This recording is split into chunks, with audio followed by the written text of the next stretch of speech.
More Jessica, please, for a little bit of everything.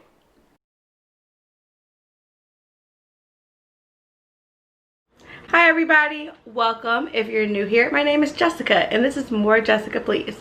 Today we're making mac and cheese, baked mac and cheese, soul food, but not just mac and cheese today. We're making collard greens, candy yams, and pot roast. I almost forgot real quick, but if you're interested in any of those three, check out those videos. This is a series. You may see my crock pot laying around or the collard greens cooking on the stove. Don't mind that, just focus on this mac and cheese. And for a moment, let me toot my own horn. Toot toot. This is the recipe that my friends and family love. This is the one that I'm in charge of mac and cheese for family functions, or you just people have them texting me like, girl, let me get that mac and cheese recipe. So here it is. Enjoy. Let me show you what we'll be using. Alright, let's introduce you to your key players. Don't mind my crock pot. Again, this is a part of a series, so you will see other items in these videos. But the garlic powder, don't use a lot of garlic powder, but it goes in there. Thyme, kind of the same scenario. I don't use a lot, but it is an ingredient. Some black pepper. Some accent, really key player for this macaroni recipe. Make sure you have some Lowry seasoning salt. Again, my Lowry's got into a fight with the olive oil and the olive oil won. Some paprika. Some eggs. I start with 3 eggs. If I need more of my liquid base, which we'll get into, maybe I'll use one more, but we start with 3. Some half and half. This is also for the liquid base. Some butter. I don't use a lot of butter, but it goes in there. Some sharp cheddar, some mozzarella, and some mild cheddar. Kraft is my favorite brand, but sometimes if Kraft doesn't have a particular item, or if this is on sale, I use this. We talked about the half and half. Some elbow macaroni. I got this from Aldi. I just needed a big old box. So the next ingredient, hear me out before you judge me, Velveeta. Some people love Velveeta in their macaroni and cheese. Some people hate it. A little bit of Velveeta goes a long way and adds a lot of creaminess. So I don't add so much where the macaroni tastes like Velveeta. It's just like a helping agent. So hear me out before you judge me and watch the video. But I love Velveeta in my macaroni. Then in addition to that, we have some white cheddar. Definitely a game changer. I got this from Aldi. Very inexpensive cheese. It doesn't matter what white cheddar. Just get one that's good price from Aldi. And then today we're going to try a little extra cheese. I always mispronounce this. Gruyere. And we're going to put this in there too. Why not? And then that's pretty much everything for the macaroni itself. Yes, you just saw my LaCroix. Don't mind it. But for the water for our noodles, I also add in a little bit of olive oil and then some salt to the water. But let's get started. So I have some water boiling. Then I'll just, well, getting ready to boil is on. I'll add in a little bit of olive oil and then some salt, and we'll let this come to a boil before we add in our pasta. Here are our noodles, boiled, strained, and rinsed. We have our mac and cheese in our pans. I actually purchased these pans from the dollar store. Y'all, cook on a budget, don't break the bank. So I purchased these pans from the dollar store. They are a little flimsy, so I used 2. But this is just over here. We're going to work on our liquid base at first. So I like to make a liquid mixture to add to the macaroni and the cheese that we're going to use. So first I take half and half. And y'all, this is another instance where the ancestors speak and I just pour. But I'll try to provide measurements. We're going to say about 2 cups of half and half. I just pour. So once our half and half is in there, we can add a little bit of Lowry seasoning salt. Don't need a lot, just a little sprinkle. Maybe it's like a tablespoon's worth. We're gonna do a few shakes of garlic powder. Not a lot, maybe a teaspoon's worth. And just quick, that's more macaroni and cheese you see boiling. Decided to make 2 pans. But yeah, if you're wondering what that thing's smoking back there, it's more noodles boiling. So here's some accent. This is really good in your mac and cheese. Sometimes I put a good amount. Some black pepper. Again, Shake, shake, shake, shake, shake, shake, shake, shake, shake, shake, shake, shake. We're going to do a pinch of thyme, not a lot. Thyme goes a long way, y'all. You sprinkle a little bit and it takes over. You don't need a lot. And then paprika. I like a good amount of paprika in my mac and cheese. Let me get a little spatula. We'll have a little cookie accident there. But let's rinse this off real quick. Okay, and then we can stir this a little bit. See the mixture? I like to make it be colorful. So that's that. I may go through with one more round. And it's really hard to over season your mac and cheese, so don't be afraid on like to use too much pepper, too much accent. You definitely don't want it too salty, but it's okay. Just add it on in here. I'm not gonna add any more thyme. I'll add some more paprika. So that's that.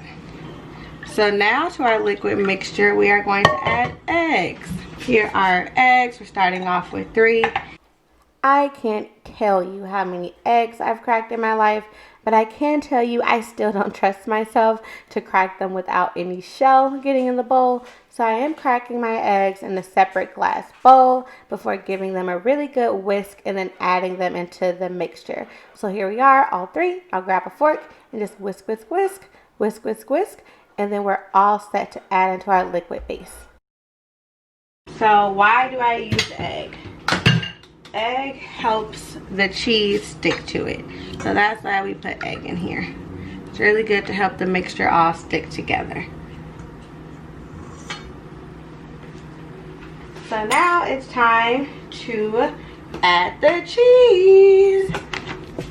Taking our cheeses out. I'll pour in some mild. And I pretty much put the whole bag in there, but I save a little pinch in here because I'll use this for the top of the macaroni later when I want to make that layer. So I save a pinch of each of them. And then we're just going to add in our other 2 shreds, going in with the mozzarella, still being sure to leave that little corner for the top layer of the cheese, and then finally our sharp cheddar, getting it all in there. It looks like a mountain, watch. Look at that, cheese of mountain. And then I like to try and mix them up a little bit, just originally, but it's a little stiff without adding in the liquid base. So I come over here, grab my liquid, and I just pour it on in there. All of it. Want all those seasonings out. And I don't toss this just yet because if I feel my macaroni needs more liquid, I use that same bowl. But now it's so much easier to go in here and stir this around. Get a good little mix going in. And sometimes you see milk at the bottom, half and half at the bottom. Perfectly fine. It's actually a good thing. Working to get the shreds all nice and mixed in. And then once I've got this mixed, we'll go ahead and add in our remaining cheese, the blocks. Have our Velveeta. I can only find this big block, so I guess I'll be making rotel later this week or early next week to use the rest of this Velveeta cheese. Because like I told you all, I don't use a lot. So feel free to do this on a cutting block. I just do it right over my mac and cheese. But this is about 4 ounces of Velveeta. So I just cut it in like small slices at first. Like that. And then I cut it in like cubes. See that? So then I just take the cubes and I sprinkle them around my mac and cheese. Now again, if you're one of those people where you don't like Velveeta in your mac and cheese, maybe cut 2 ounces and do this. But I put about 4 ounces in there. So that's how much Velveeta's in there, and I'll end up sticking it down a little bit. And we also have our white cheddar and our Gruyere. So I'm gonna get these open and get them cut up in there as well. And it's okay to use a lot of this cheese. Since I'm making 2 of these pans, I'll cut this in half and I'll use 1/2 for this pan, the other half for the other pan. But if you want real cheese macaroni, feel free. Put it all in there. And y'all, this cheese is not playing with me, okay? It's a little hard. So I may have to get my cutting board back out for this. But we're gonna try and cut it. Just cutting it up. Figured I'd speed up my struggle bus process, but I just went ahead and continued to cut this in little blocks and then toss it on in the pan little by little and got the whole block worked out. So that's in there. And now for our, gotta reach this little stinky cheese. I've never put this in here, so we're gonna see how this turns out. Normally I stop here. I'm being extra today and adding this in. So if you stop with this, you're golden.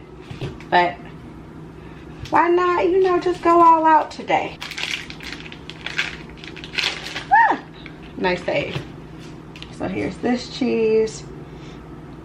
And I kind of don't care too much how this is all in the pan, because we go in and we stir this cheese halfway through its cooking session. So it's okay if you're like, oh my goodness, that block was so big, yada yada yada. Girl, just cut your cheese. Or guy, just cut your cheese.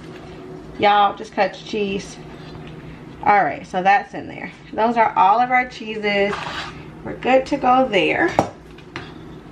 Let's take our spatula again and stir it up. I like to make sure everything has somewhat of the half and half liquid on it. Doesn't need a lot, but it needs a little bit. The time to just really get in there, mix it all up. Like I said, making sure everything has a little bit of half and half on it. Mix, mix, mix, mix, mix, mix. Sometimes if it's not wet enough, I go in with more half and half and one last round of seasoning. Adding in that seasoning salt, that garlic powder, that accent, our pepper, our paprika, all of it, y'all. Just one last little shake. It's very hard to over season your mac and cheese, and you will love yourself for that extra little kick. So let's get this rocking. We're almost ready for the oven. Mix, mix, mix, mix, mix, mix, and you can see we still have some of that liquid base at the bottom. Ready for our next step. I like to smooth it out a little bit.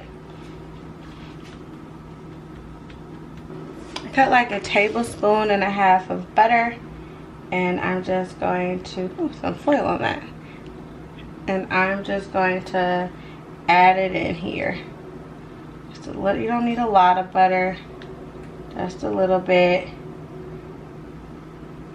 And then I just stick the butter in a little bit more so it like goes down into the mac and cheese. So this is ready to be covered and baked. Popped out my handy dandy Reynolds wrap and just cutting some to cover the pan. Sometimes I just cut out one piece and fold it all over. Sometimes I'll use two. Definitely your preference, as long as it's covered. One thing I forgot to do is to preheat my oven. So I'm going to put my oven on 375. During that time, I'll get my second pan ready to go because I'm making 2 pans. Doesn't matter how much you make, but I'm feeding a lot of folks today. So I'll get my second pan ready while my oven preheats, and I'll pop them both in for about 20 minutes. And then we'll check back in and we can stir them. Whip it. One more time for anyone that may have missed that. 375 for 20 minutes. So this is our mac and cheese out of the oven after baking for about 20 minutes. This is real critical, y'all. I come in and I stir it. This helps those big blocks that we didn't really care about mix in a little bit better so you don't get too much of any flavor note in one place. So I give it a nice little stir. This is also creating a semi-cream sauce. Semi not, but just mix, mix, mix, mix, mix, mix. And I'll do this to both pans, making sure I get that cheese off the bottom. That's why you see me scraping a little bit. And we're just making it all mixed together.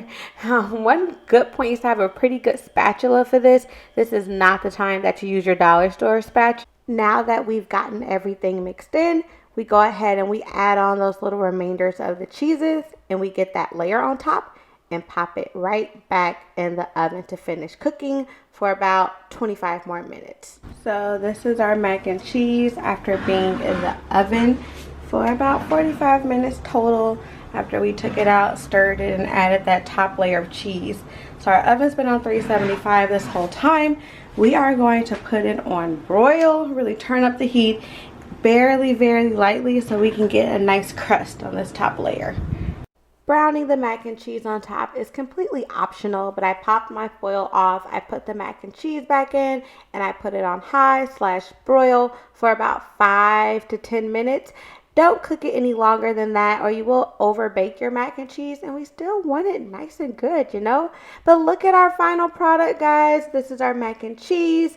I hope that you think it's delicious. I sure do. But keep in mind, this is a part of a series, so if you'd like to see the other items on this plate, please go to my channel. But in regards to our mac and cheese video, please don't forget to give me a thumbs up if you enjoyed it. Thanks for hanging out with me. Be sure to subscribe so we can keep hanging out. Bye, everyone. Have a good night.